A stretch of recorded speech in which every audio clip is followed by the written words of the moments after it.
A millionaire was moved and wanted to repay the poor boy who saved his daughter's life. But when the boy waved his hand to leave, the millionaire panicked and shouted. The first glimmer of morning light slipped through the cracked attic window, faint and cold, a reminder of another winter creeping into Boston. Timothy stirred on the lumpy mattress pressed against the wall. The quilt, patched with mismatched scraps of fabric, barely covered his small frame. He pulled it tighter against the chill that seeped into the attic, through the walls, and the air itself. His eyelids fluttered open, revealing blue-gray eyes that mirrored the dim light around him. He rubbed his arms, brushing against the thin fabric of his threadbare pajama sleeves, and stretched carefully, mindful of the ceiling slanting low above him. A soft groan escaped as he shifted, the ache in his side reminding him of the bucket of water he'd tripped over yesterday. The attic smelled of dust and stale air, an unkind place even when it wasn't freezing. In one corner, a cardboard box spilled out old toys that didn't belong to him. Near the tiny window, a school book lay open, its pages smudged but neat, the only possession he'd bothered to keep in excellent condition. Timothy's feet hit the rough wooden floor with a muffled thud. His steps were light and deliberate as he crossed to a basin of water perched on a crate. The water stung his hands with its icy touch as he splashed his face.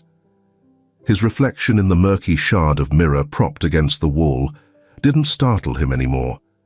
His unkempt brown hair, his pale skin, the shadows under his eyes. He looked older than 8, but smaller somehow, as if life had folded him inward, making him smaller than his years. Downstairs, the groan of floorboards and muffled voices cut through the silence. Brittany's sharp tone carried first, barking orders Timothy didn't need to hear to know. She'd want the kitchen spotless before breakfast. She always did. Timothy pulled on a pair of too small jeans, the hems frayed where his ankles pushed against the cuffs, and layered 2 shirts for warmth. His sneakers, caked with last week's mud, waited by the attic door. The kitchen was dim when Timothy descended the narrow staircase, its corners shadowed and cold like the rest of the house. A mop leaned against the wall, and the smell of yesterday's soup clung to the air. He grabbed the mop and set to work, his movements precise and swift, as if scrubbing away Brittany's ire before she had the chance to voice it. By the time she appeared in the doorway, her robe cinched tightly and a cigarette perched in her fingers, Timothy had cleaned the counters and swept the floor. Brittany's eyes flicked to him, then to the mop bucket. "You missed a spot by the stove," she said flatly, exhaling smoke. Timothy nodded and turned back to the mop without a word. He could feel her gaze lingering, assessing his silence, looking for a reason to snap. But she didn't. Instead, she left the room with a swish of her robe, her muttering fading as she climbed the stairs. He exhaled, tension easing from his shoulders. For now, he was invisible. Joshua came next, shuffling in with his heavy boots and permanent scowl. He grunted at the sight of Timothy and grabbed a mug off the counter, filling it with day-old coffee. He didn't speak, but as he passed, his elbow brushed against Timothy's shoulder, deliberately rough. "You're not worth the air you breathe," Joshua muttered under his breath. Timothy's grip on the mop tightened, but he kept his eyes on the floor. He'd learned long ago not to respond. When the clock in the hall chimed 7, Timothy set the mop aside and retrieved his school bag from under the kitchen table. The straps were worn, and the zipper stuck when he pulled it closed. He slung it over his shoulder and slipped out the back door without a word. The streets of Boston greeted him with their usual cacophony of life. Cars honked, vendors shouted, and the cold wind bit at his face. Timothy walked quickly, blending into the flow of commuters and school children. His small stature let him weave unnoticed between adults rushing to catch the train or buy their morning coffee. The city felt alive in a way the house never did, its energy buzzing under every sound and movement. Timothy's pace quickened as the familiar brick building of his school came into view. Inside those walls, he wasn't just the boy who never smiled, or the shadow underfoot. In school, Timothy could disappear in the hum of other voices, the rustle of notebooks, and the scratch of pencils. His teachers didn't ask too many questions, and his classmates left him alone. It wasn't much, but it was peace. He pulled the heavy door open, the warmth of the school's hallways brushing over his face. For a few hours, at least, he could forget about Joshua and Brittany. School was a place where the world didn't press so hard against his chest. It was the only place that felt close to safe. The city skyline outside the window glowed faintly, a dull halo of light against the encroaching twilight. Across town, Paul Hamilton stood at the edge of his study, one hand gripping the back of a leather armchair, the other holding a tumbler of scotch. The liquid caught the dim light as he swirled it absently, his gaze fixed on nothing in particular. The room was cavernous, but suffocatingly still, its walls lined with dark oak shelves that sagged under the weight of too many unread books. A fire flickered weakly in the stone hearth, its warmth barely reaching Paul as he stood in his own shadow. A soft knock broke the silence. "Daddy?" Anne's voice drifted in, tentative but curious. Paul set the glass down on the desk, its sharp clink echoing through the quiet. He turned, forcing a smile, as his 5-year-old daughter pushed the door open, her golden curls catching the firelight. She was clutching a stuffed bear by one arm, its fur worn to a dull beige. "Anne," he said, his voice gentle but low, "shouldn't you be in bed?" Anne stepped into the room, her bare feet padding softly against the Persian rug. "Grandma said I could come see you. She said you looked sad." Paul exhaled slowly, his chest tightening. "Did she now?" Anne nodded solemnly, her blue eyes, a mirror of her mother's, studying him with a quiet intensity that made him ache. She climbed onto the chair he'd been gripping moments ago and hugged the bear tightly. "Can I stay for a little?" she asked, tilting her head. "Just for a bit," he replied, sinking into the chair beside her.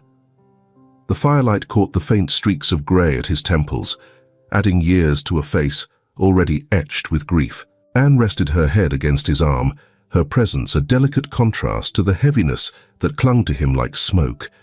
"Daddy, do you miss Mommy?" Paul's throat tightened, and he struggled to find his voice. "Every day," he said finally, his words measured, deliberate. "Me too," she murmured, her small hand reaching for his. "Grandma says she's watching over us." Paul swallowed hard, nodding. "Grandma's a wise woman." "Do you think she'd like Mr. Bear?" Anne lifted the stuffed toy, her earnest expression making Paul smile faintly, despite himself. "I think she'd love Mr. Bear," he said, brushing a stray curl from her forehead. The moment hung between them, fragile and fleeting. Anne's eyelids began to droop, her breaths slowing as the warmth of the room lulled her toward sleep. Paul shifted carefully, lifting her into his arms. She was light as air, her weight no burden, but the memories she carried in her resemblance to Natalie weighed him down. He carried her upstairs, past the photographs that lined the hallway walls. Each frame told a story. A wedding day frozen in time, a glowing Natalie holding a swaddled newborn, a younger Paul laughing with a woman who seemed to complete him. But his steps faltered briefly at one photo, the smallest of the lot, half hidden behind the others. It was an image of the child they had lost, a baby boy with wide eyes and a tiny birthmark on his hand. Paul couldn't bring himself to touch the frame, let alone move it closer into view. In Anne's room, soft moonlight spilled across the pale walls, decorated with watercolor butterflies. Paul tucked her into bed, pulling the quilt up to her chin. She stirred slightly, her hand curling instinctively around his finger. "Good night, Daddy," she murmured sleepily, her voice a soft echo of Natalie's. "Good night, sweetheart," Paul whispered, brushing a kiss against her forehead. As he straightened, he caught sight of Catherine, his mother, standing in the doorway. Her silver hair glowed faintly in the light, her hands clasped tightly in front of her. "She fell asleep faster tonight," Catherine said softly, stepping aside as Paul left the room. "She was tired," he replied, his tone distant. Catherine studied him for a moment, her brows knitting together. "And you?" Paul hesitated. "I'm fine." She frowned, but didn't press him, knowing the futility of it. "You're thinking about him again, aren't you?" He didn't answer, but his silence spoke volumes. Catherine sighed, reaching out to squeeze his arm. "You've carried this for so long, Paul. Letting go doesn't mean forgetting." Paul looked at her, his expression unreadable. "I can't let go, Mom," he said finally, his voice a whisper. "Not until I know." Catherine nodded, her eyes glistening. "Then don't give up." "I won't," he said firmly, stepping into the dim hallway. Back in his study, Paul closed the door and sat at the desk, pulling a drawer open.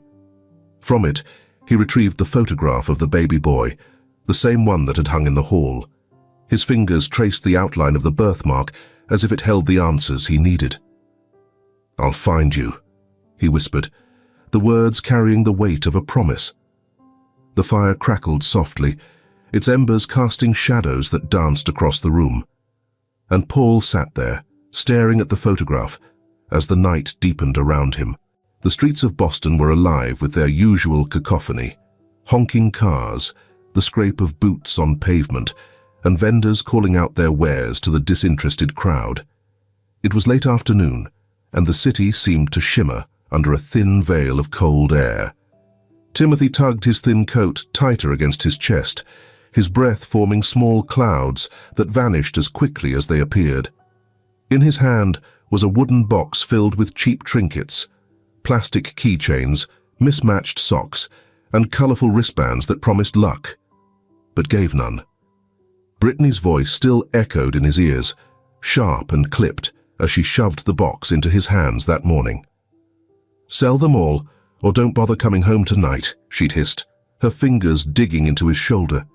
Timothy's stomach grumbled, but he ignored it. He had no money for food, not until he finished selling enough to satisfy Brittany. He moved down the sidewalk, weaving through the crowd, his small frame barely noticeable among the adults rushing to their destinations. "Keychains! 2 for $1, he called out in a voice that barely carried. A few people glanced at him, but quickly turned away, their faces hard and uninterested. As he rounded a corner, his eyes caught a flash of gold, curls bouncing as a young girl darted toward the street, her bright red coat a beacon against the grey. She didn't see the car speeding toward her. Timothy's heart jumped into his throat. "Watch out!" he yelled, dropping his box as he sprinted forward. His hands grabbed the girl's arm just in time, yanking her back onto the curb. The car whooshed past, its horn blaring, leaving behind a gust of icy wind. The girl stumbled, but didn't fall, her wide blue eyes blinking up at him in stunned silence. "Are you okay?" Timothy asked, breathless. The girl nodded slowly, then broke into a smile.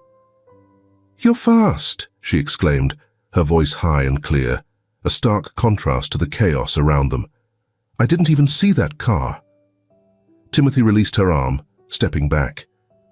"You shouldn't run into the street like that," he said, his voice quiet but firm. "I wasn't running," she insisted, brushing her curls from her face.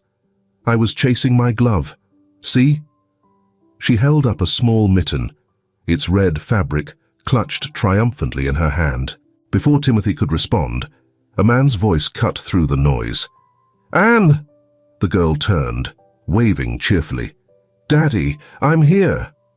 Timothy looked up to see a tall man striding toward them, his face pale beneath the dark wool of his coat. The man's expression softened when his eyes landed on Anne, but there was still a shadow of fear lingering there. "Anne," I told you to stay close, the man said, kneeling to inspect her. Are you hurt? Nope, Anne chirped, pointing to Timothy. He saved me. Paul Hamilton's gaze shifted to Timothy, his sharp eyes narrowing slightly as he took in the boy's disheveled appearance. The too thin coat, the scuffed shoes, the raw red of his hands exposed to the cold. Thank you, Paul said, his voice steady but warm. That was brave of you. Timothy shrugged, his gaze dropping to the sidewalk. It's nothing. It's not nothing, Paul insisted. He reached into his pocket. At least let me give you something for— I don't need anything, Timothy interrupted, taking a step back. His fingers curled into fists at his sides, the weight of his hunger pressing against his pride. Paul hesitated, his hand frozen mid-motion. His eyes fell to Timothy's clenched hands, and for the briefest moment, he caught sight of something, a faint mark on the boy's palm, a shape that seemed achingly familiar. The boy noticed the man's gaze and quickly shoved his hands into his pockets. I have to go, Timothy mumbled, bending to retrieve his fallen box. Wait, Paul said, his tone softer now. What's your name? Timothy paused, gripping the box tightly. Timothy, he answered finally, his voice barely audible. Timothy, Paul repeated, the name lingering on his tongue as though it were a clue to a mystery he hadn't yet solved. Do you live nearby? Timothy didn't answer. Instead, he turned and slipped back into the crowd, his small figure disappearing before Paul could say more. Paul remained where he stood, his thoughts swirling. Anne tugged on his sleeve, her bright smile unbothered by the near miss. Daddy, can we get hot chocolate now? Paul nodded absently, his gaze fixed on the direction Timothy had gone. Of course, sweetheart, he said, taking her hand. But even as they walked away, the boy's name and the glimpse of that faint birthmark stayed with him, an itch at the back of his mind that refused to fade. For Timothy, the encounter was already a blur, just another moment in a long, cold day. But for Paul, it was something else entirely, a spark of curiosity, a faint glimmer of hope. The wooden door slammed behind Timothy as he stepped into the dimly lit house. The air inside was heavy, stifling, carrying the faint, acrid scent of cigarette smoke and unwashed laundry. Brittany was in the kitchen, her sharp features illuminated by the flickering overhead light. Her eyes narrowed as she spotted the box of trinkets in Timothy's hands. That's it, she snapped, striding toward him. Her voice was cold, cutting through the silence. How many times do I have to tell you? Sell them all, or don't come back. Timothy flinched, his fingers tightening around the box as though it could shield him from her anger. I tried, he stammered. People didn't want to buy today. Excuses, Brittany hissed, grabbing the box and rifling through it. She threw it onto the counter, its contents spilling out with a clatter. Joshua, she bellowed. Heavy footsteps descended the stairs. Joshua appeared, his tall frame looming over Timothy. His expression was dark, his movements slow and deliberate, like a predator circling its prey. He's useless, Brittany said, gesturing toward Timothy. Can't even sell a few trinkets. You think we're running a charity here? Joshua's lips curled into a sneer as he stepped closer. How hard is it to sell junk to suckers on the street? His voice was low, almost a growl. Without warning, his hand lashed out, striking Timothy across the side of his head. The boy stumbled, clutching the edge of the counter for balance. His ears rang, but he didn't cry. He never did. Maybe a night without supper will teach you something, Joshua said, his tone full of derision. He turned away, muttering something under his breath about ungrateful brats. Timothy stood frozen, the ache in his side intensifying with each shallow breath. Brittany gave him a withering look before returning to the sink, dismissing him with a flick of her hand. The attic was colder than usual that night. Timothy curled up under his thin quilt, his stomach growling as he stared at the slanted ceiling, his mind drifted back to the man and the little girl, Paul and Anne.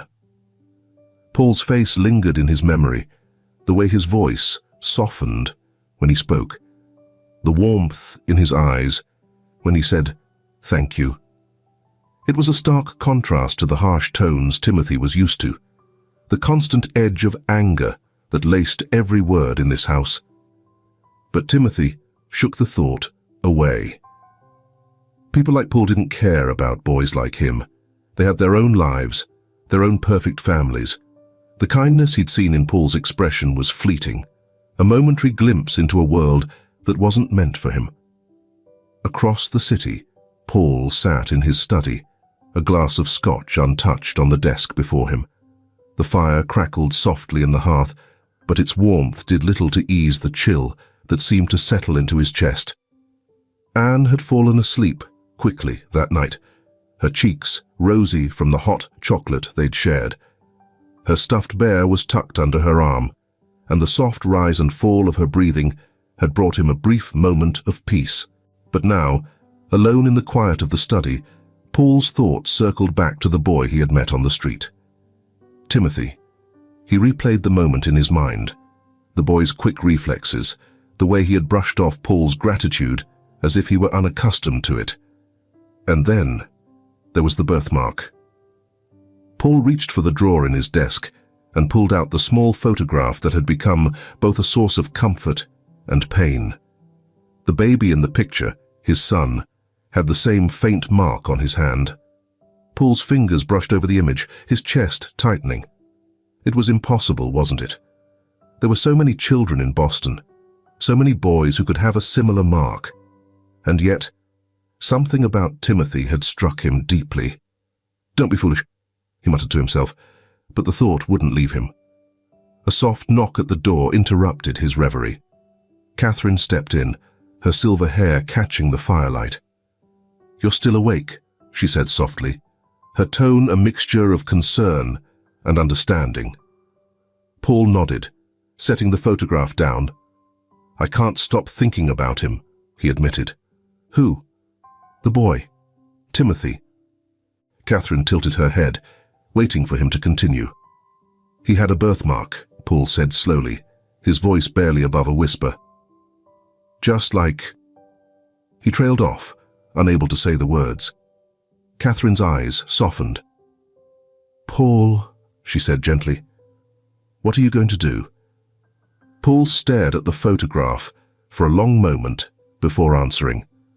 "I'm going to find out," he said, his voice firm. He picked up the phone, dialing the number of the private investigator he'd worked with before. As the line rang, Paul's resolve solidified. He couldn't let this go, not until he knew for certain. The fire flickered behind him, casting long shadows on the walls. And as Paul waited for the investigator to answer, a spark of hope, fragile but persistent, took root in his heart. Night fell over Boston like a cold, black giant. After a few bells, what Paul had been waiting for came. Paul leaned back in his chair, the phone pressed to his ear, his voice steady, but edged with urgency. "David, I need you to find out everything you can about a boy named Timothy," he said. His fingers tapped the edge of the desk rhythmically, betraying the calmness he was trying to project. "He's around 8, thin, and there's a birthmark on his left hand. It's distinctive." The investigator's voice crackled on the other end, professional but intrigued. "Understood. Do you have any idea where he lives or who he's with?" Paul hesitated. "No, but I met him in the downtown area near the market. He was selling trinkets, cheap stuff. His name's Timothy. That's all I know." David paused, his tone turning cautious.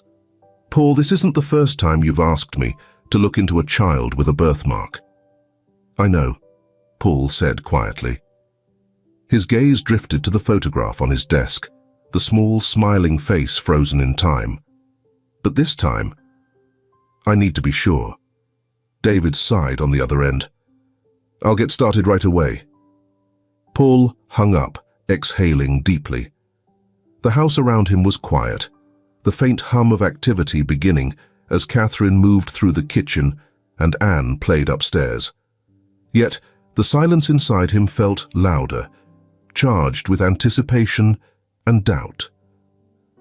Across the city, Timothy stood hunched at the corner of a busy street, the worn wooden box balanced in his hands. The cold wind tugged at his coat, slipping through the gaps like icy fingers. He called out half-heartedly, "Keychains, 2 for $1. But the crowd barely glanced at him. Out of the corner of his eye, he noticed the man again. Paul. He was standing by a lamppost, talking on his phone, his tall frame impossible to miss. Timothy's chest tightened. Paul had been there yesterday too, and the day before that. Always watching. Not openly, but enough for Timothy to notice. The man's presence made Timothy uneasy, but not in the way Joshua's did. Paul didn't have the hard, angry edges of someone waiting to pounce. His gaze, whenever Timothy caught it, seemed more curious than threatening. But curiosity didn't pay for dinner. Timothy turned away and shouted again, his voice cracking against the noise of the street. That afternoon, David called back. "I've got something," he said, his voice brisk. Paul straightened in his chair, gripping the phone. "What did you find?" The boy, Timothy, was taken in by a couple named Brittany and Joshua. They're not his biological parents. He was placed with them after his guardian died. Paul's heart lurched. Guardian? A woman named Beverly. She passed away 4 years ago in a car accident. From what I've gathered, she wasn't related to the boy either, just listed as his caregiver. Paul's hand tightened around the phone. "And before Beverly?" David hesitated. "That's where things get murky. There's no record of where Timothy came from before that. It's like he just appeared." Paul swallowed hard. "And the birthmark?" David's tone softened, as if sensing Paul's growing tension. "It matches the description you gave me. Left hand, faint, shaped like a flower. It's distinctive enough to be rare." Paul's mind raced, the pieces beginning to align in a way that felt almost too perfect. But doubt crept in, threading its way through his thoughts. "Do you want me to dig deeper?" David asked. "Yes," Paul said firmly. "I need to know everything. Every detail about Beverly, about this couple, about Timothy. If there's anything connecting him to my family, anything at all, I need to know." Meanwhile, Timothy returned home as the sun dipped low over the horizon. The house loomed in its usual sullen silence, but the air inside bristled with tension. Brittany sat at the kitchen table, her lips pursed as she counted crumpled bills. Joshua stood by the sink, his arms crossed. "You're late," Brittany snapped, not looking up. "I stayed longer to sell more," Timothy mumbled, setting the box on the counter. His hands trembled slightly, the cold still biting at his skin. "And how much did you make?" Joshua asked, his tone sharp. Timothy hesitated, then pulled a few coins from his pocket. The meager sum clinked onto the table, and Brittany's expression darkened. "This," she said, her voice rising. "This is all you managed, after an entire day?" Joshua stepped forward, his shadow falling over Timothy like a storm cloud. "Maybe you need another lesson about hard work," he growled. Timothy braced himself, but Brittany waved Joshua off, her eyes narrowing. "No, let him go. I'm too tired for his whining tonight." Timothy didn't wait for a second chance. He slipped away, his small feet carrying him up the creaking stairs to the attic. The air was frigid, but it felt safer than the kitchen below. He pulled the quilt over himself and stared at the slanted ceiling, his thoughts drifting to Paul once more. The man's gaze, his voice, his kindness. It was all so foreign. Why was he always there? And why did he look at Timothy as if he were trying to find something he'd lost? Timothy's eyes closed slowly, exhaustion pulling him into restless sleep. Across the city, Paul sat in his study, the photograph of his son beside him, his heart heavy with hope and fear. The faint hum of the investigator's voice was the only sound in Paul's otherwise silent study. David was meticulous, as always, his sentences measured and clear. Paul leaned forward in his chair, every word sinking into him like cold water. Beverly was employed as a nurse at Boston General, David began. She had no record of serious misconduct, but there were reports of friction with colleagues. Most described her as volatile. Paul's jaw tightened. And her connection to Timothy.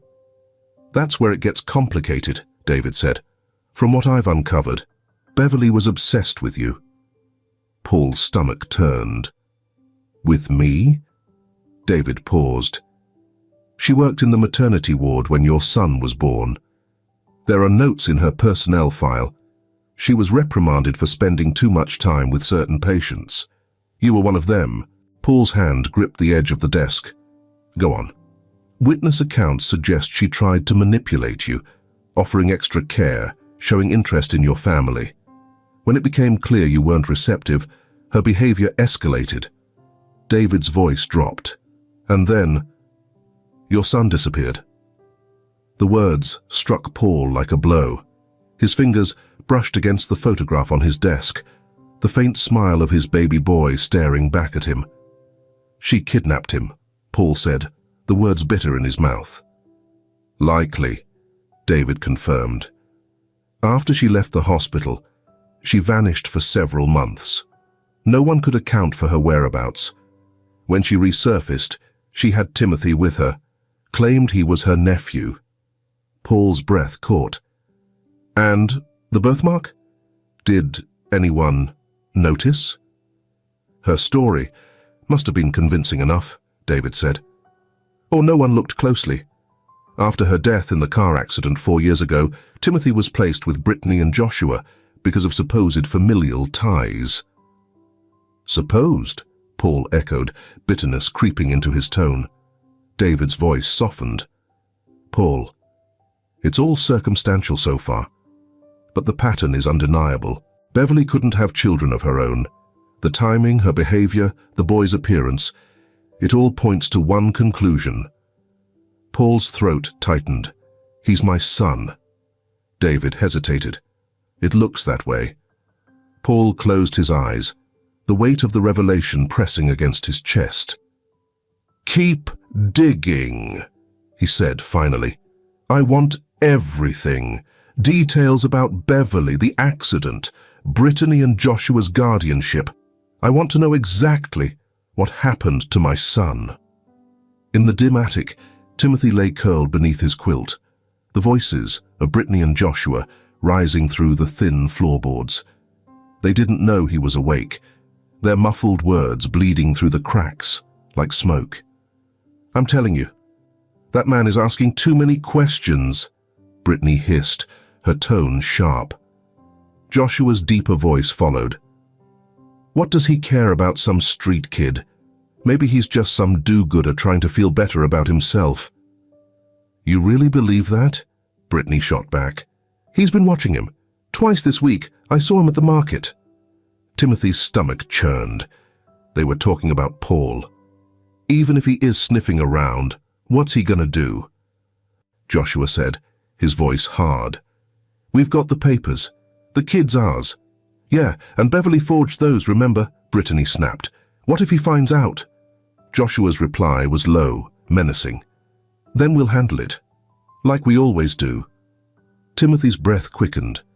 He pressed himself further into the corner, his small body trembling beneath the threadbare fabric. Paul paced the length of his study, the fire in the hearth casting long, restless shadows across the walls.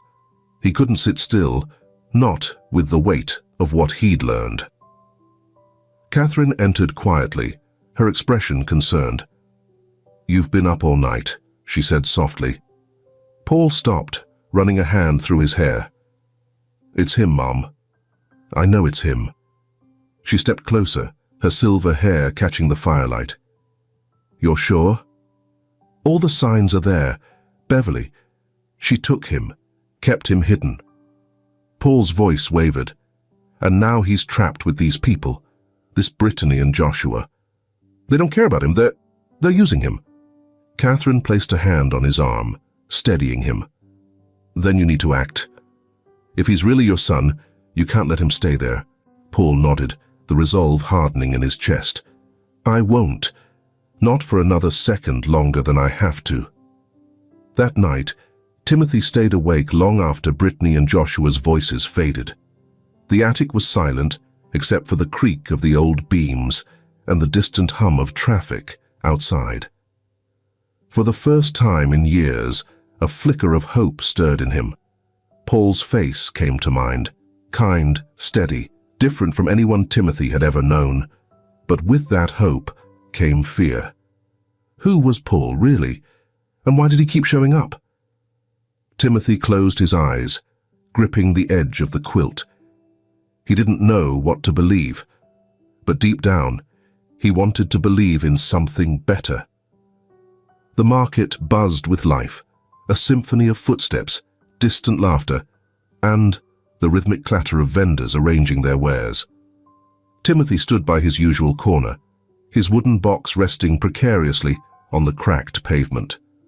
The cold nipped at his fingers as he called out softly, his voice almost drowned by the noise. "Keychains, 2 for $1.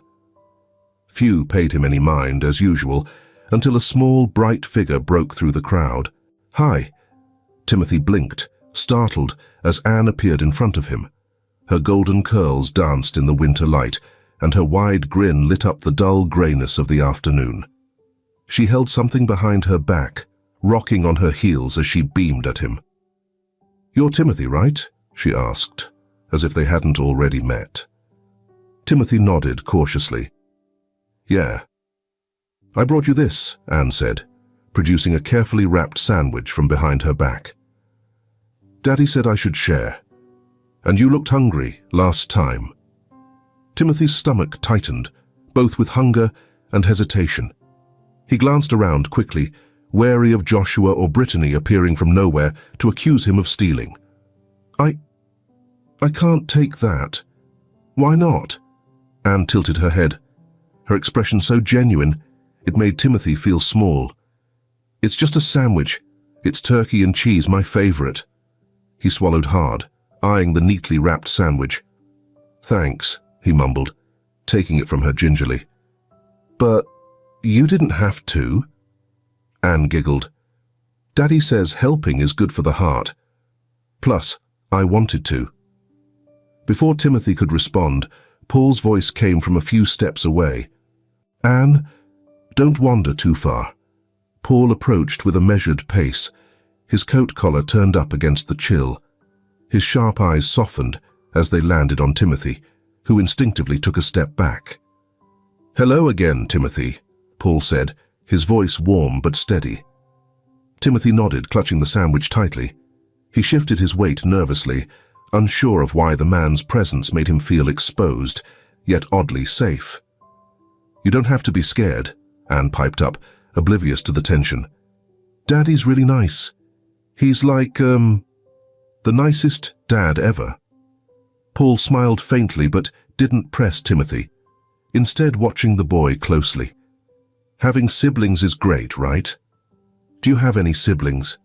Comment cookies if you're an only child, and comment milk if you have siblings you love." Now, we continue. There was something familiar in the way Timothy tilted his head, the quiet deliberation in his movements, even the way he avoided eye contact. It was like looking into a mirror of his own childhood. Anne, ever curious, kept chatting. "Timothy, do you like stars?" she asked, pointing to a small keychain in his box, shaped like a silver star. "They're okay," Timothy replied hesitantly, glancing at the trinket she'd picked out. "I love them," Anne said with a grin. "Daddy tells me stories about them. Maybe we could all look at stars sometime." Timothy stiffened, unsure of how to respond. Paul took the moment to crouch slightly, his gaze leveling with Timothy's. "Anne can be persistent," Paul said lightly, "but she means well. You handled her bravery the other day, so I think you'll survive her curiosity." Timothy gave a small smile, the first crack in his guarded demeanor. As Anne darted off to admire another stall, Paul straightened. "Timothy," he said gently, "do you mind if I ask you something?" Timothy shrugged, though his muscles tensed. "Would it be okay if I—" Paul hesitated, reaching out. "You have something in your hair." Timothy flinched, but Paul moved slowly, plucking a small thread caught in his dark curls. The boy barely noticed as Paul slipped the strand into his coat pocket. "Thanks," Timothy muttered, unsure of what just happened. "Of course," Paul replied smoothly, his expression calm. "Take care of yourself." Later that evening, Paul sat in his study, his heart pounding as he stared at the envelope in his hands. The DNA lab had promised expedited results, but he hadn't expected to receive them so soon. He opened the envelope with trembling fingers, pulling out the sheet of paper inside. His eyes scanned the words, each line bringing him closer to the answer he already knew in his heart. 99.9% probability of biological relation. Paul's breath caught, the paper falling from his hands onto the desk. The room seemed to tilt for a moment as the weight of the confirmation settled over him. "Timothy," he whispered, his voice breaking. "It's really you." Catherine entered quietly, her gaze immediately catching the mix of emotions on Paul's face. "What is it?" she asked. Paul held up the paper, his voice trembling. "He's my son, Mum. He's my son." Catherine's eyes filled with tears as she crossed the room, placing a hand on his shoulder. "Then you know what you have to do?" Paul nodded, his resolve solidifying. "I'm going to bring him home." Paul's jaw tightened as he stared at the photograph of his son. He couldn't wait any longer. Picking up the phone, he called David. "I need to confront them," Paul said firmly. "Brittany and Joshua. Timothy is my son. I need to get him out of there." David's voice was calm but serious. "Are you sure you're ready for that?" "They won't give him up easily." Paul's resolve hardened. They don't have a choice. Meanwhile, in the attic, Timothy lay awake, his mind replaying the conversations with Anne. She was the first person who had ever treated him like a friend. He allowed himself to imagine what it would be like to have a life outside this house. A life where people were kind, where he didn't have to sell trinkets to survive, where he wasn't afraid. Meanwhile, in the attic, Timothy lay awake, staring at the ceiling. The sandwich Anne had given him sat half-eaten by his side, but the warmth of her kindness lingered longer than the food ever could. For the first time in years, Timothy felt something stir within him, hope. And though he didn't fully understand why, he thought of Paul and the way the man had looked at him. The house stood as it always did, weather-beaten and uninviting, its windows dull under the grey Boston sky. Paul parked his car at the curb, his hands gripping the steering wheel. He'd imagined this moment countless times since the DNA results had confirmed what his heart had already known. Now, standing on the threshold of the confrontation, his resolve was unshakable. He adjusted his coat, pocketed the folder containing the investigator's findings, and approached the door. A deep breath steadied him before he knocked firmly, the sound echoing through the small, grimy space inside.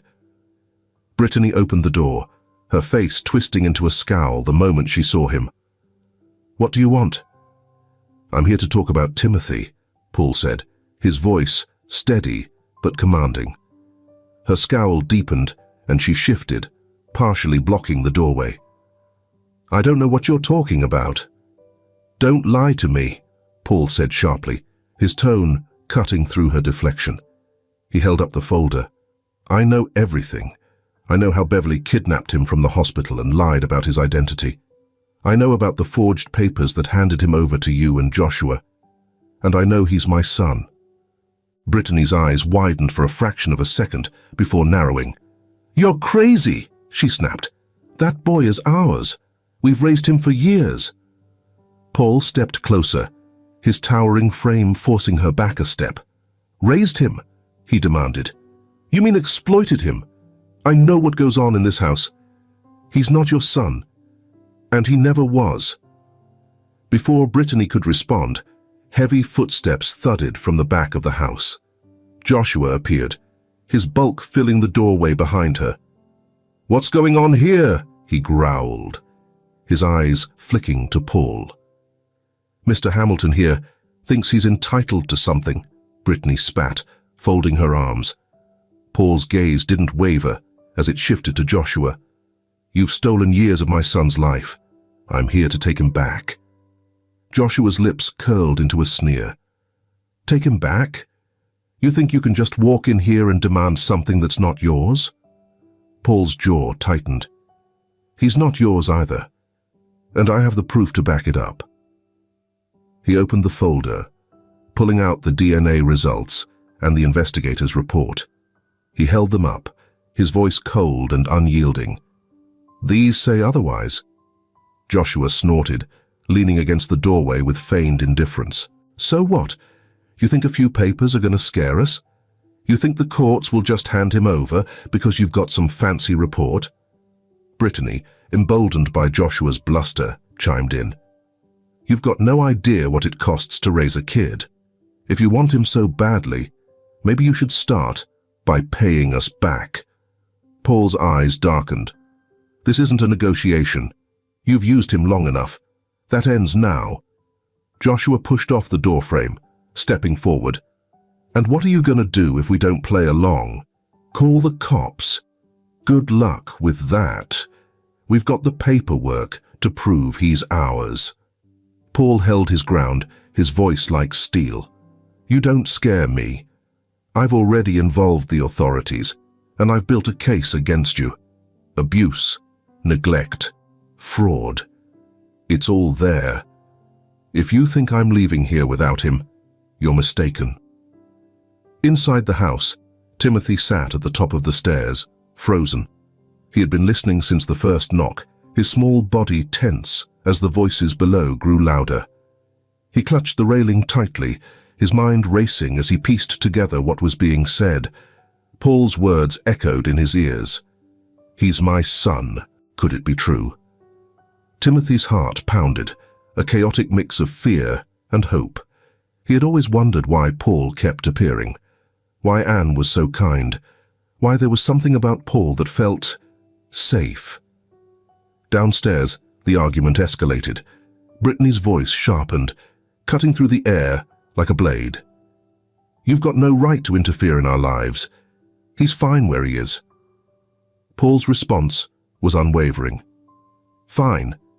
He's selling trinkets in the freezing cold. He's scared to breathe in his own home. That's not fine. That's cruelty. Joshua took a menacing step closer, his fists clenched. Get out before I make you. Paul didn't flinch. Touch me, and you'll regret it. I've faced bigger threats than you. Timothy's small voice broke through the tension. Stop!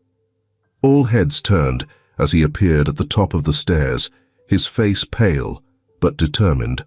His wide eyes darted between Paul and the couple who had controlled his life for so long. What's going on? He asked, his voice shaking. Paul looked up at him, his expression softening. Timothy, he said gently, I'm here to bring you home. Brittany and Joshua exchanged a panicked glance, but before they could respond, Timothy spoke again. Home? Paul stepped forward, his voice steady but kind. Yes, to your real home, with me. Timothy's legs felt like jelly, and he gripped the railing tighter to steady himself. He didn't know what to believe, but for the first time the word home didn't feel so far away. Brittany's voice rose, shrill and desperate. "He doesn't know you. You think you can just show up and take him?" Paul turned to her, his tone calm but resolute. "I'm not leaving without him, and if you try to stop me, you'll have to answer to the law." Timothy's gaze locked on Paul's, his chest tightening as the man's words sank in. Was this real? Could he really have a father who wanted him? The room hung in heavy silence, the weight of the moment pressing down on everyone. Timothy's heart raced as he made a choice, one that would change his life forever. The courtroom was stark and impersonal, its high ceilings and muted colors amplifying the tension that filled the air. Paul sat at the plaintiff's table, his hands folded tightly in front of him. To his right was his attorney, a sharp-eyed woman named Marissa, whose reputation for dismantling dishonest defenses was well known. Across the aisle, Brittany and Joshua sat rigidly, their faces a mix of defiance and poorly concealed anxiety. Their lawyer shuffled papers, avoiding eye contact with Paul. Timothy was not in the room. Paul had insisted on sparing him the first hearing, a decision that was both a relief and a source of unease for the boy. The judge, a no-nonsense woman with steel-grey hair, addressed the court. "This is a custody case between Mr. Paul Hamilton and Brittany and Joshua Simmons. The plaintiff alleges that the child, Timothy, is his biological son, taken under false pretenses and subjected to neglect and abuse." Marissa rose, her voice firm but calm. "Your Honor, we present irrefutable evidence of Mr. Hamilton's biological connection to Timothy through DNA testing. Additionally, we have documentation proving that the child's original guardian, Beverly Carter, forged legal documents to place him with the defendants after her untimely death." She handed a stack of papers to the bailiff, who delivered them to the judge. The judge scanned the documents, her expression unreadable. Brittany's lawyer stood next, clearing his throat nervously. "Your Honor, while the plaintiff's evidence may suggest a biological link, it does not negate the fact that my clients have cared for Timothy for years. They have provided him with a stable home." Marissa interrupted smoothly. "Stable? Your Honor, we have photographic evidence of Timothy being forced to sell goods on the street, regardless of weather conditions. Witnesses have testified to seeing the defendants berate him in public, and we have medical reports indicating signs of physical abuse." The words hung heavily in the air. Brittany shifted in her seat, her knuckles white as she clutched her handbag. Joshua's jaw tightened, his glare fixed on Marissa. The judge raised a hand to stop the growing tension. "I will hear from the defendants directly. Mrs. Simmons, do you wish to respond to these allegations?" Brittany stood, her voice shaky but laced with indignation. "Your Honor, this man, he's just trying to take Timothy because he's rich and thinks he can have anything he wants. We've done our best to raise him. Kids sell things sometimes, that's not abuse. And as for those medical reports, Timothy's a clumsy boy. He falls a lot. We've cared for him like he was our own." Paul's jaw clenched as he listened, but he kept his composure. Marissa leaned toward him, whispering, "Let her dig her own grave." The judge's eyes narrowed as she addressed Joshua. "Mr. Simmons, do you have anything to add?" Joshua stood, his posture aggressive. "This guy shows up out of nowhere, flashing his money and acting like he knows what's best. Where was he when the boy needed someone? We took Timothy in when no one else would. We're the only family he's known." Paul's hand tightened on the table, but Marissa spoke before he could. "Your Honor, the defendants' claims of altruism are contradicted by their financial records." She handed another document to the bailiff. Bank statements show a pattern of cash withdrawals corresponding to Timothy's street sales. They've profited off his labor, not cared for him. Brittany's face reddened, her defiance faltering. Joshua muttered something under his breath, his lawyer shooting him a warning look. The judge turned to Paul. "Mr. Hamilton, do you have anything to say?" Paul stood, his voice steady but tinged with emotion. "Your Honor, I never gave up searching for my son. The moment I found Timothy, I knew he was mine, not because of DNA, but because of the way he looked at me, as if he'd been waiting for someone to care. I can't undo the years he's spent in pain, but I can give him a safe, loving home. That's all I want. For Timothy to know he's wanted, and that he matters." The room fell silent as Paul's words settled. Meanwhile, Timothy sat in a small, brightly lit room just outside the courtroom. A social worker had stayed with him, offering gentle words and snacks he hadn't touched. His hands fidgeted with the edge of his shirt as his thoughts spiraled. Would the judge send him back to Brittany and Joshua? Could Paul really be his father? And if he was, what would that mean? Timothy had never dared to imagine a life outside the Simmonses' house.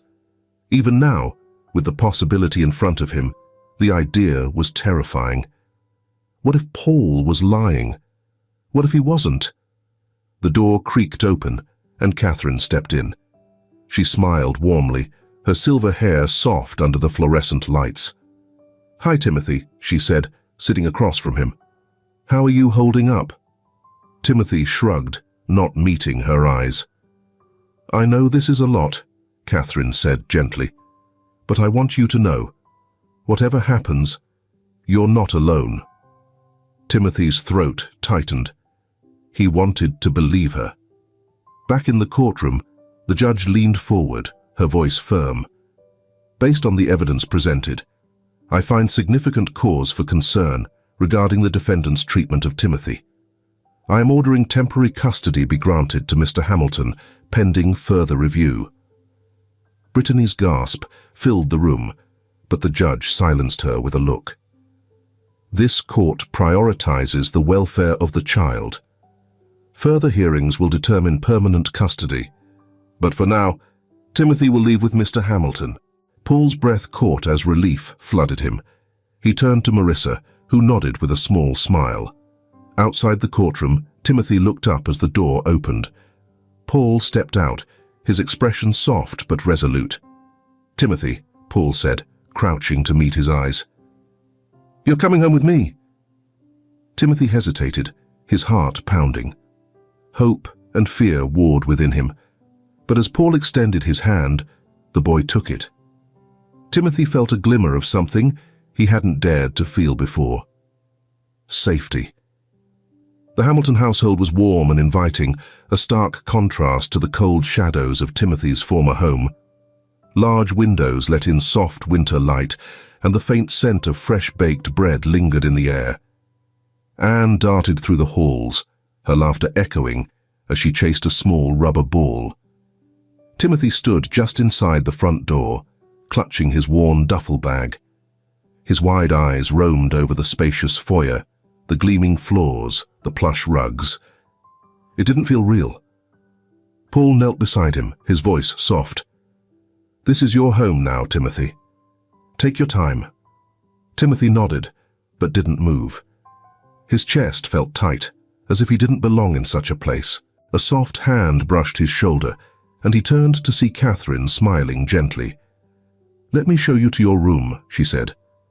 Timothy hesitated, glancing at Paul, who gave him a reassuring nod. He followed Catherine up the stairs, each step creaking slightly under his small weight. The room was unlike anything Timothy had ever known. A cozy bed sat against one wall, its quilt thick and colorful. Shelves lined another, filled with books and toys that looked untouched. A small desk faced the window, which offered a view of the snowy garden below. "It's yours," Catherine said, her voice kind. "You can make it your own." Timothy set his bag down near the bed but didn't sit. He felt like a guest, unsure of how to take up space. "Dinner will be ready soon," Catherine said, sensing his hesitation. "Take a moment to settle in." "No rush." Timothy nodded, watching as she left. The room seemed too quiet now, and he sat on the edge of the bed, his hands gripping the quilt. Paul peeked into the room a while later, knocking softly on the doorframe. Timothy looked up, but didn't speak. "Do you like it?" Paul asked, stepping inside. Timothy shrugged. "It's nice." Paul sat on the desk chair, keeping his distance. "It's yours, Timothy. Anything you need, just let me know." Timothy's gaze dropped to the floor. "I don't need much." Paul's chest tightened. "You deserve much more than this, you know." Timothy didn't answer. Paul leaned forward, his elbows resting on his knees. "Can I tell you something?" Timothy nodded hesitantly. "When you were a baby, your mum, Natalie, used to say you had the brightest eyes she'd ever seen. She'd hold you, and you'd look up at her like you already understood everything she was saying." Timothy glanced at Paul, his curiosity piqued. "She loved you more than anything," Paul continued, his voice soft. "We both did. When we lost you, it was like losing part of ourselves. But I never stopped looking, Timothy. Not for 1 second." Timothy's throat tightened. "You really wanted me?" Paul's voice was firm. "More than anything." That evening, Anne tugged Timothy into the living room, her excitement contagious. She had set up a game of checkers on the coffee table and insisted he play. "You'll love it," she said, handing him the red pieces. Timothy hesitated, but sat down. Anne explained the rules with exaggerated gestures, her voice bright. Paul watched from the armchair, his heart lifting as Timothy's small smile grew into soft laughter. By the third round, Timothy was leaning forward, his focus intense as he plotted his next move. "You're pretty good," Anne said, pouting as he captured 2 of her pieces. "Guess I'm lucky," Timothy replied, his grin timid but genuine. Days turned into weeks, and Timothy began to settle into the rhythm of the Hamilton household. Anne's relentless warmth broke through his walls, coaxing him into games, stories, and snowball fights in the garden. Catherine's gentle presence gave him a sense of stability he'd never known. But it was Paul who worked the hardest to reach him. He read Timothy stories every night, his voice steady and calm as he wove tales of courage and hope. He told Timothy about Natalie, her kindness, her laughter, the way she'd sing lullabies, even when she was tired. "She would have loved you to meet Anne," Paul said one evening. "She always wanted a big family." Timothy listened quietly, his heart aching in ways he didn't fully understand. One evening, as Paul tucked Timothy into bed, the boy hesitated before speaking. "Paul." Paul froze, then turned, his expression soft. "Yes, Timothy?" Timothy's small voice wavered. Can I call you Dad?" Paul's breath caught, and for a moment he couldn't speak. When he finally did, his voice was thick with emotion. "Of course you can." Timothy sat up, his eyes shining. "Dad." Paul knelt beside him, pulling him into a gentle hug. "I've been waiting so long to hear you say that," he whispered. Timothy held on tightly, his small frame trembling against Paul's. For the first time in his life, he felt truly safe. That night, Paul sat in the living room with Catherine, his heart full. "He called me Dad," Paul said quietly, his voice filled with wonder. Catherine smiled, her eyes glistening. "He's finding his way. And so are you." Paul nodded, a sense of peace settling over him. Paul stood at the kitchen counter, carefully sealing the envelope. Inside was a check, a substantial sum, enough to make Brittany and Joshua think twice about lingering on Timothy's absence. He tapped the envelope against his palm, his jaw tightening as he thought of the years they had stolen from his son. Catherine entered the room, her eyes questioning as she noticed his tension. "You're really going to do this?" Paul nodded, slipping the envelope into his coat pocket. "It's not for them," he said firmly. "It's for Timothy. For the food they gave him, the school they sent him to, however little they cared. I don't want any loose ends tying him to that house. This is my way of ending it. Catherine hesitated, then placed a hand on his arm. And if they come back? They won't, Paul replied, his voice steady. This is the last thing they'll ever get from me, or from Timothy. That evening, Paul parked his car outside the dilapidated house one final time. The windows glared back at him, cold and uninviting. He stepped out, crossing the small yard with slow, purposeful steps. He slid the envelope through the mail slot, pausing for a moment as if to ensure it had been delivered. Inside was a note, short and direct. For Timothy's food, education, and care. Take this and let him go. Let him have the life he deserves. Without knocking, Paul turned and walked away, the sound of his footsteps fading into the night. He didn't look back. There was nothing left to see. The happiness of the Hamilton household enveloped Timothy as the days turned into weeks. Slowly, he began to shed the layers of fear and distrust that had wrapped around him for so long. Mornings were filled with laughter as Anne insisted he join her at the breakfast table to share her favorite pancakes. Catherine, ever gentle, helped Timothy with his schoolwork, her patient voice guiding him through lessons that had once seemed impossible.